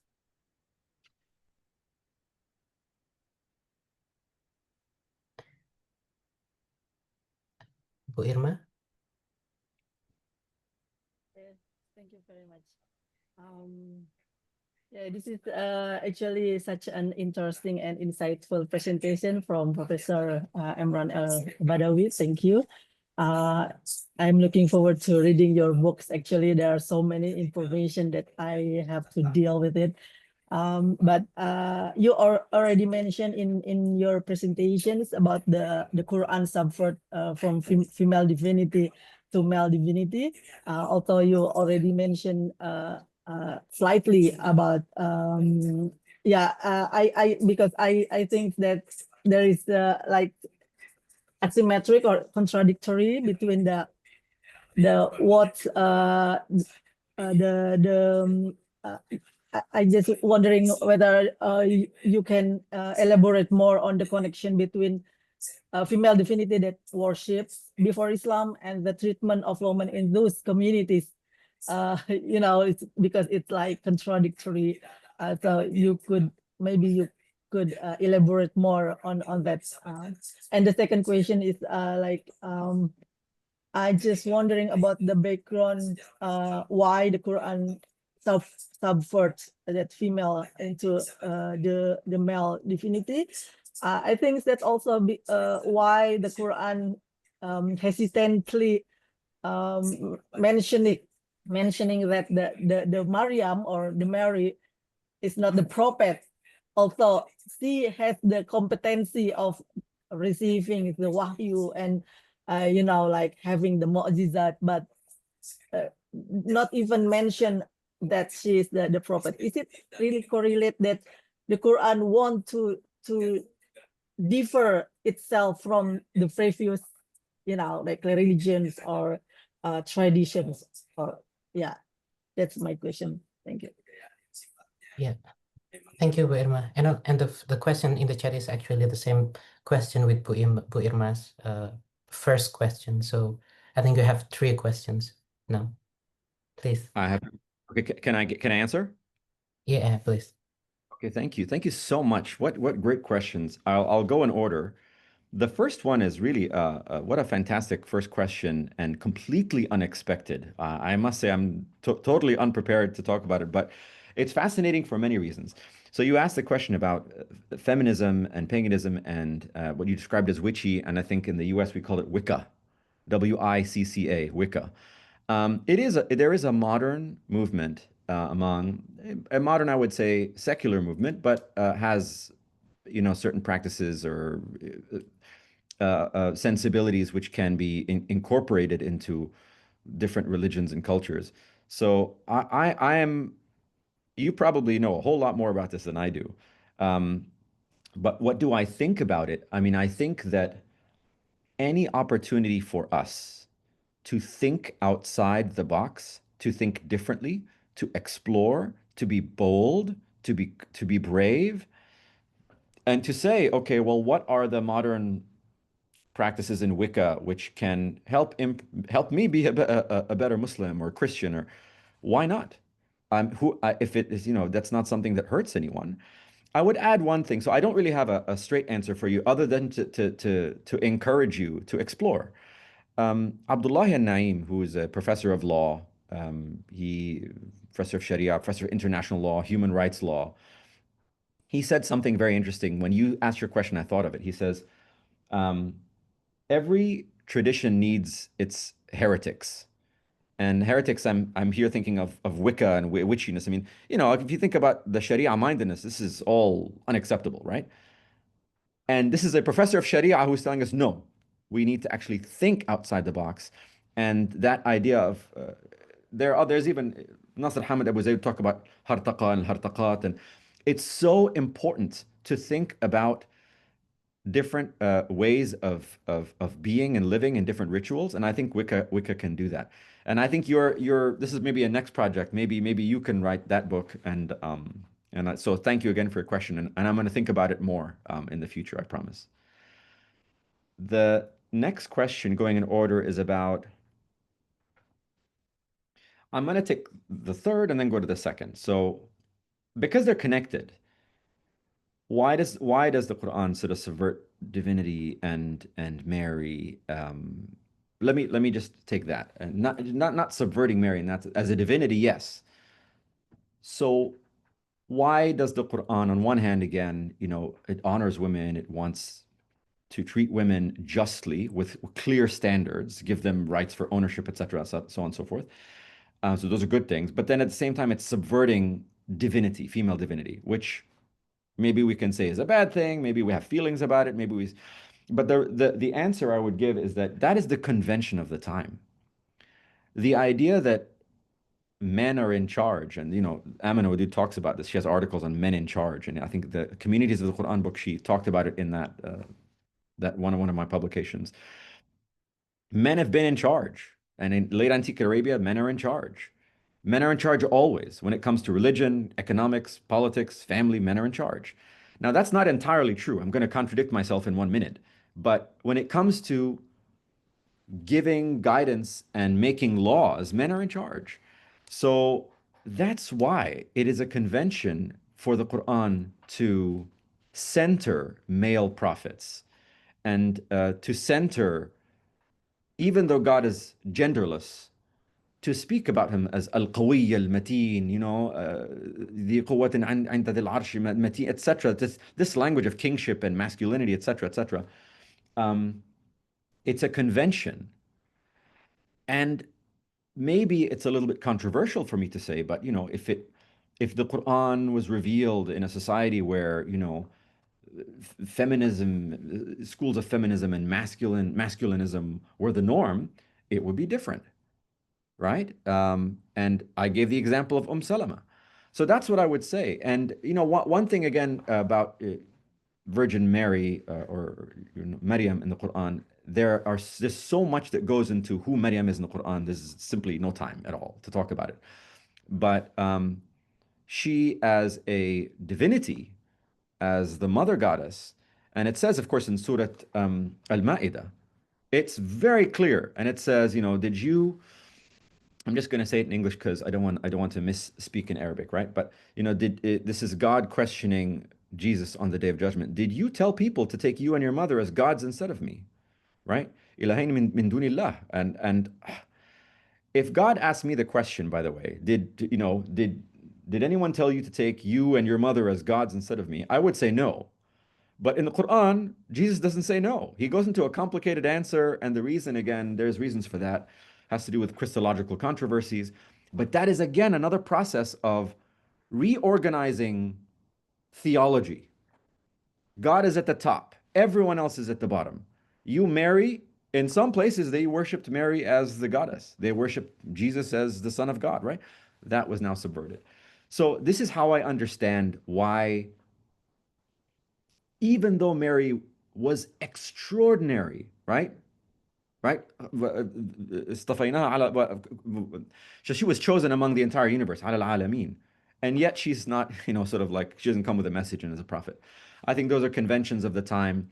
They demonstrate the masculine nature of the norms of the day. And if the culture and society were different, I think the message would look a little bit different. The second question, which is I'm going to take now, I think so.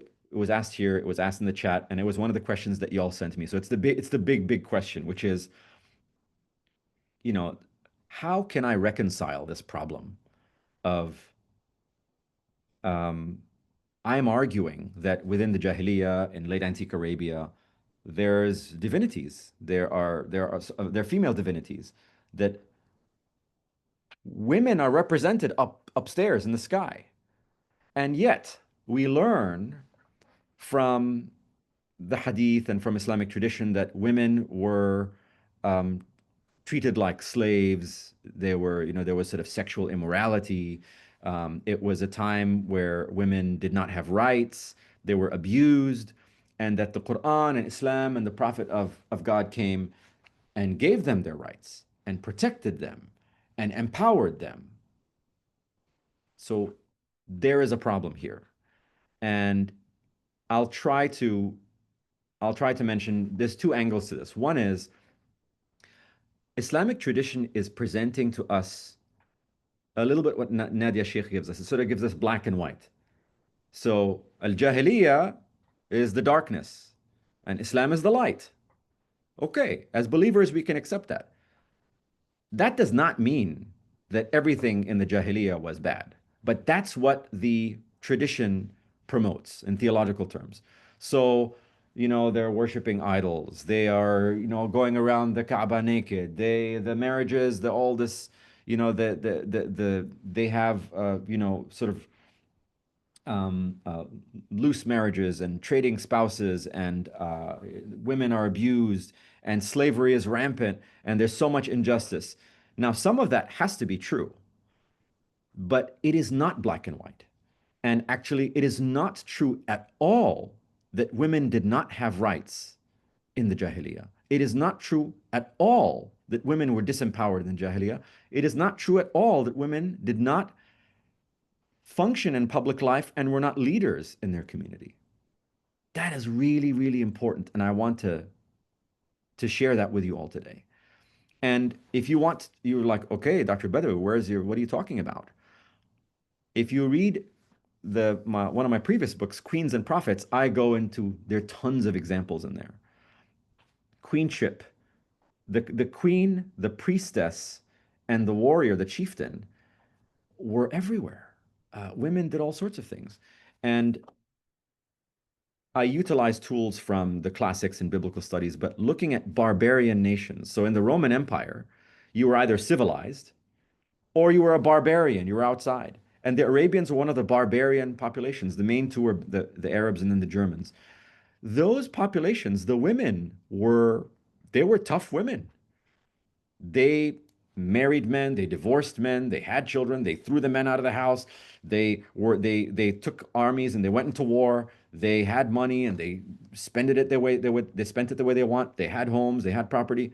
That's the Jahiliyyah. That's what women were like in the Jahiliyyah for hundreds of years, maybe more than a millennium. That's what the inscriptions say. So the Islamic tradition is telling us, what it's telling us about the Jahiliyyah is not historical. The purpose, again, is what? It's didactic. It's teaching us how to be good Muslims. It's teaching us, don't go back, don't have slaves, don't abuse your woman, don't worship idols. But it's not historical, right? Again, just like the same story with Lat, Manat, Uzza, what they were telling us in the tafsir is not historical. The purpose is to teach us. 200-300 years later in Baghdad, in Dimashq, or in Indonesia, in Europe, etc., as Muslims spread, they need these examples. The other point I want to mention to bridge the gap. So Arabian women had all the autonomy in the world that you can imagine, but there's a problem also, which is that I argue, again, in Queens and Prophets, the earlier book, that Roman conquest and Roman-Persian wars and the conversion to Abrahamic religions, the conversion to Judaism and Christianity, caused a spike in violence. So there's a lot more violence the last 100, 200 years in Arabia. And that violence diminishes the autonomy of women significantly. There are many examples of this. The evidence for it is that you have to be imaginative to find it. But again, I cite in this book, when I'm talking about Surat the last two, Surat Al-Falaq and Surat Al-Nas, right? The last two, these are surahs that we use to protect our children and protect our homes. Qul a'udhu, right? We ask for protection.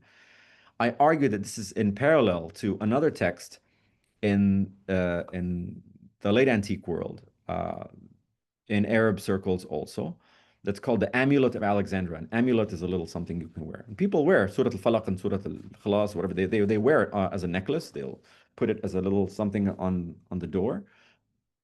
The Amulet of Alexandria and this Qul a'udhu, I argue this came in an environment where the Roman conquest of the Near East was so widespread that women were being attacked. And in this case, you're talking about being physically attacked, in some cases raped, right? By Roman soldiers.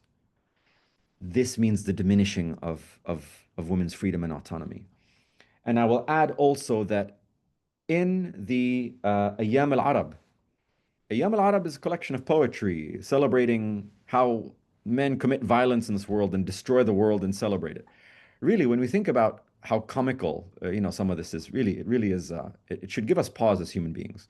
Anyway, so Ayyam al-Arab talks about all the wars, حرب البسوس and حرب داحس والغبراء and there's of course حروب الفجار, the wars of sacrilege. Why? Because there are 4 months that the Arabians, because they were fighting all the time, right? They're tribes they're not unified. They keep fighting. They said, there are 4 months, we're not going to fight. We're going to trade. We're going to get married. We're going to worship. We're going to, we're going to have good relationship then. Well, the war was so bad, they had the war during their peace times. It's called Hurub al-Fijar. And there's three Hurub al-Fijar, and one of them is called Fijar al-Mar'a, and it's around 580, 590, and it's around the time when Sayyidah Khadija and her father and all the people around her, again, in the previous book, Sayyidah Khadija for me is the center, not the Prophet Muhammad. I did that for a reason. You can find out when you read the book. In Fijar al-Mar'a, the sacrilege of the woman, the tribes assembled in the market, and there's a woman in the marketplace. Why? Because women went to the market. That's what they did. And one of the men sexually assaulted the woman. And then immediately she called for her tribe, and then there was a big war. There are examples, the same way the story is told in another war, where again, the woman calls for the help of the man. So we have examples.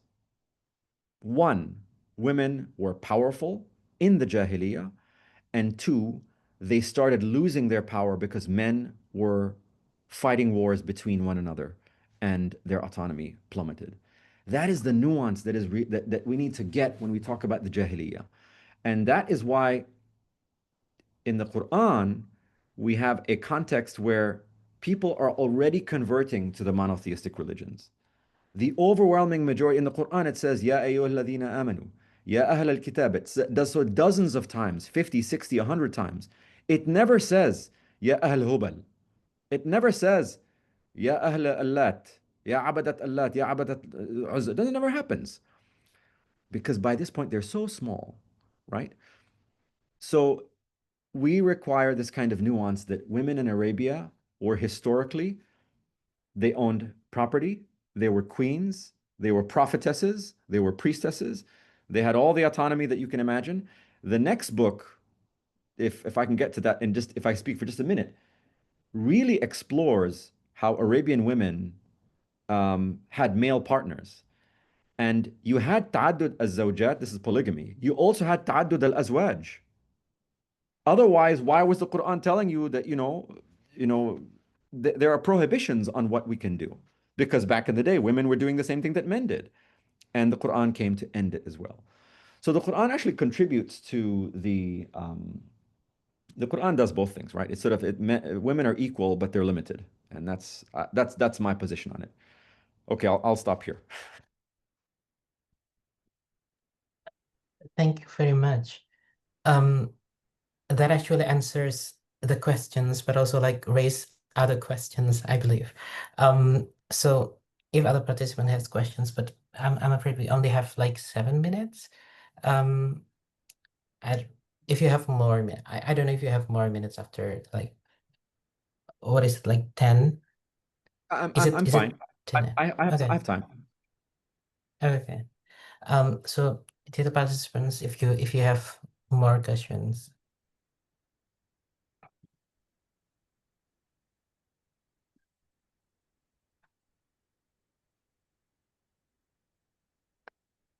But actually, I'm very interested. So while we are waiting for other questions, I'm very interested into what you just said about the paradox between the cosmology and the teachings of the Quran, because what you I don't know if I can recall well all the verses of the Quran, but as far as I remember, many verses of the Quran are actually clinging into patriarchy. They seem to be very patriarchal, and as you've said, that is actually not really emancipatory or very feminist in that sense. And also about the ta'addud al-zawjat and also ta'addud al-azwaj.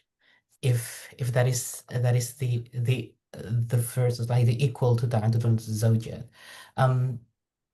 Why is it not mentioned in the Quran that women are now allowed to have only 4, and then women will not be able to be just to male? to their spouses, if we want to use the natural gender word in English. So that sounds quite patriarchal to me. Like if we want to, as you said, like we need to be very subtle in reading the Quran. We need to read between the lines. And that is actually my reading between the lines of the Quranic verses. Like it is quite patriarchal in that sense. So it is not only in the cosmological level, but also like in the teachings. It is not entirely feminist and elevating women's status. Yeah. Yes. So thank you for a great question. I will try to go again one by one. The Quran is not a feminist text. Feminism is a modern, sort of Western idea with now global, networks and varieties. Certainly, Surah 4, Surah An-Nisa, and its the Sharia, the sort of, the legislation of polygamy for up to four women. I have to be careful what I say. Up to four women for one man.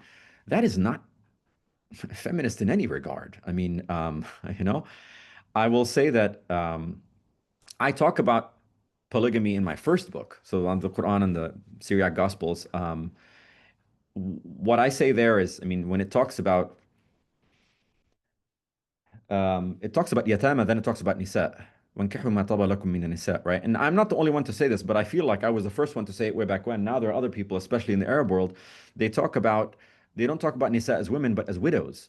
So for me, it's a very specific thing. So I have some sympathy with the Quran, but then I also am wrestling with the Quran also. So I'm sort of, it's the push and pull. So the sympathy I'll give to the Quran is that I don't understand why the verse is so abused. I mean, Professor Nurmila is correct, and I would go even much further. Surah 4 is so abused that reading the passage, this is about orphans because the fathers are getting killed, maybe in war, they're starving. Again, it's a terrible, they're bad circumstances. And you're left with women and children. What do you do with them? And that's what this is about. It's about protecting women. And that situation is very, very different. And feminists will tell you this. It is very different to talk about a context of marriage and coupling and relationships with women who are educated and have money, which is, I would say, the norm today, versus women who are broken and poor and widowed and have nothing. Yeah, if that's the case, of course, let's do multiple partnerships. That's actually pretty smart. Nobody, that's not what people talk about today. They're just, rich men talking about getting women and more women, and my wife can't have a child, and that has nothing to do with the passage. Muslims are so far removed from this Quranic passage, and I would say even from the Quran when it comes to polygamy. It has nothing to do with what we do today, really. That's the sympathy I would give to the text. But of course, within Surah 4, and it says, وَلَا مُتَّخِذَاتِ أَخْدَانٍ, and it talks about بُعُولِهِنَّ. The language of the Quran is very patriarchal when it talks about men, especially husbands. بُعُولِهِنَّ means their lords. So that tells me that in the Quran, the husband is not just, he's not your equal, he's your lord, right? So that's the norm. It's not an evil thing, it's just a norm of the day. And it uses that language, and I want to connect this. There's, of course, a famous hadith narrated by Sayyidah Aisha. Aisha says, she comes in, hey, I heard that there are 4 different kinds of marriages in the Jahiliyyah. 1, 2, 3, 4. And it has all sorts of weird sort of, sexual promiscuity here and there. And for me, this is the entryway. So we began today's discussion by talking about Surah An-Najm. The next book, the beginning, is actually that hadith by Aisha. Because those 4 different marriage patterns in the Jahiliyyah, which have to do zawaj al-badal, zawaj al-shighar, zawaj how one woman has more than one male partner, or has multiple male partners, or has an open relationship. I look through all the sources, all the Arabic sources and the Arabian epigraphy, and I enumerated, I think, up to 29 different matches. The conclusion that I come to in the book is already written, by the way, I just have to edit it. So inshallah, maybe less than 2 years, maybe 1 year if I'm lucky. But that tells me that in the Jahiliyyah was a normal place. It was not a land of darkness. The darkness was men killing each other. That was the only darkness. And if you look in the Jahiliyyah mentioned, the Quran's mentioned 3 times, it's always associated with men fighting wars, right? Or Hamiyya. Hamiyya again has to do with tribal warfare. It has nothing to do with women and being so. Where was I? Yeah. So coming back to the 29 different matches, how men and women get together. Arabian men and women had relations with one another in every possible combination. And they did so like anyone else did in the world. The Quran came and said, oh, by the way, all these 29, 30, 35, different relationships you can now have 1 or 2. And it basically says, zawaj, what in Sharia they call zawaj al-bu'ula and milk al-yamin. Again, highly patriarchal. Milk al-yamin, a man can own a woman. Again, it's very problem. It's not milk al-yamin in that sense, but it's abused so much that it's basically some, sexual slavery is what it is. And then the Shia, and it's not just the Shia, even now in modern times, they held on to a little bit. They have, again, Zawaj al-Mut'a, and now we have Zawaj al-Misyar. These are sort of temporary marriages, part-time marriages. Yeah, those existed in Jahiliyyah. They're not all bad. The Jahiliyyah is not all bad. And when we look at the different permutations of how men and women get together, we learn, oh my goodness, there are lessons in here for us today. As feminists, as modernists, we can learn from them. I'll say that, again, the Quran permits polygamy. It does not permit polyandry. But pre-Islamic Arabia permitted polygyny, which is all men and women. If you could afford it, you could have multiple partners. I argue in the next book, which we're not there, not yet there, that the function of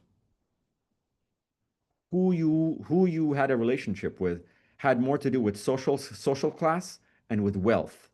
It did not have to do with gender. So. Thank you very much, Professor Imran. If I may call you Professor Imran, because Fine. the, Or the just way- Emran. Okay, thank you very much. I have negotiated with the committee, but we cannot go further than 10 p.m. in Indonesia and 10 a.m. in Texas, I believe. Or is it 9 or 10? No, it's 10. We're over time. It's 10:03 now. So you all Okay, have been yeah. generous with me.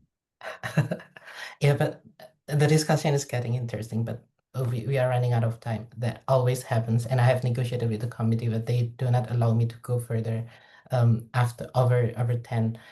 So thank you very much. There are 2 questions in the chat room, but they are actually talking about, is it relevant to talk about the feminine and masculine in relation to God and the concept of God, and also and why is it, if there are female divinity, so why is the Quran proposing the male God? And actually, Punina Nurmila has answered partly the questions in the chat room, and we don't have time, like the committee will not allow us to have more time to it. But yeah, thank you very much. I still have one question. I will give you the teaser of the question. It is about sexuality, because the union of the goddesses and the goddess, Inanna and Dumuzi, if I'm not mistaken, is like taken and also like rephrased in the Quran, like, and also like the Quran revisits the concept of sexuality in the pre-Islamic Arabia, and I think you are also talking about that in your book, actually, about the union. And my next question is about sexuality. So I am by saying this, I am pushing El-Bran's talk to invite you again so we can talk more about sexuality in the Quran in the light of everything that you have mentioned, and bring up in the book. Thank you very much again, Professor Emran. Thank you so much. I'm so honored. And really, really, I just want to say that I really love you all. I really appreciate it. Thank you. Thank you very much. So, yeah, I'm giving this back to the Master of Ceremony.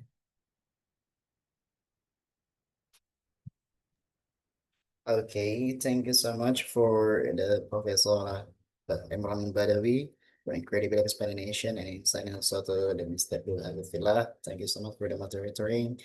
And before we officially close today's session, we kindly invite all speaker moderators and participants to turn on their camera for a group photo.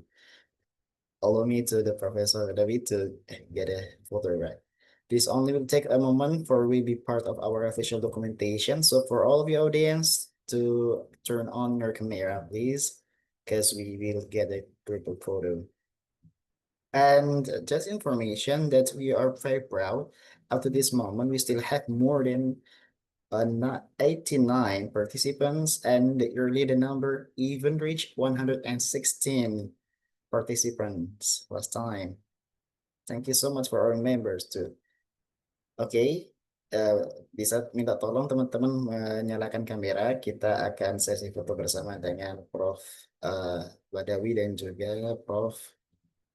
Nina Nurmila. Silakan teman-teman untuk menyalakan kamera. Please turn on your camera, please.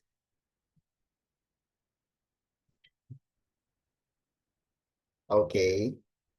Because of there are four slides here, so I will count 3, 2, 1.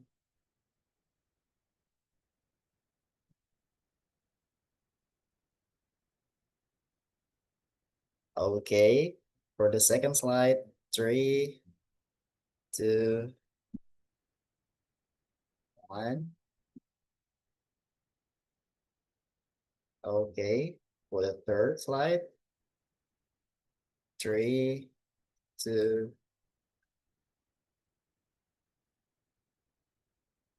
Okay, for the last slide, 3, 2,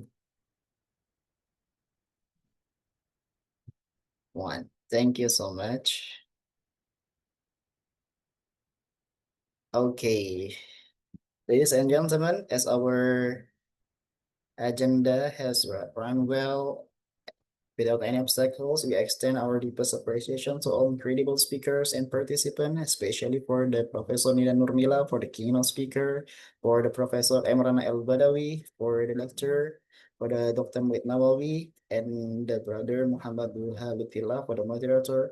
Extend our deepest appreciation to all the institution and community of Islamic and Quranic studies here. And also for the community, that's PSQ or the Pusat Studi Quran, and the community of the Association of the Quranic Islamic Studies or Ayat. And please accept my sincere apologies for my mistakes and shortcomings during my role of the mastering ceremonies today. Okay, thank you so much. And for the Professor Badawi, thank you so much. Thank you, Prof. Thank you. Thank you. Thank you very much. Bye. Okay, well, audiences, thank you for all for you. And just information that this because of this I will last the seminar or webinar. So thank you so much for you all participants here. We step all of the step one by one from the webinar with the Professor Abdul Said and now with the Professor Emran El-Badawi. Thank you so much for your joining us and for the participant for today. And just keep and stay tuned for our next move. Something that can break the internet again. And thank you so much for a review who stayed us in here. And for the community, Ifa and then Fauzi and the Masdu Halutfillah and Kafa and all of the participants and communities in this Elbron Talk. Thank you so much. And please all subscribe and follow our the social media. Don't forget it. Thank you so much. Assalamualaikum warahmatullahi wabarakatuh.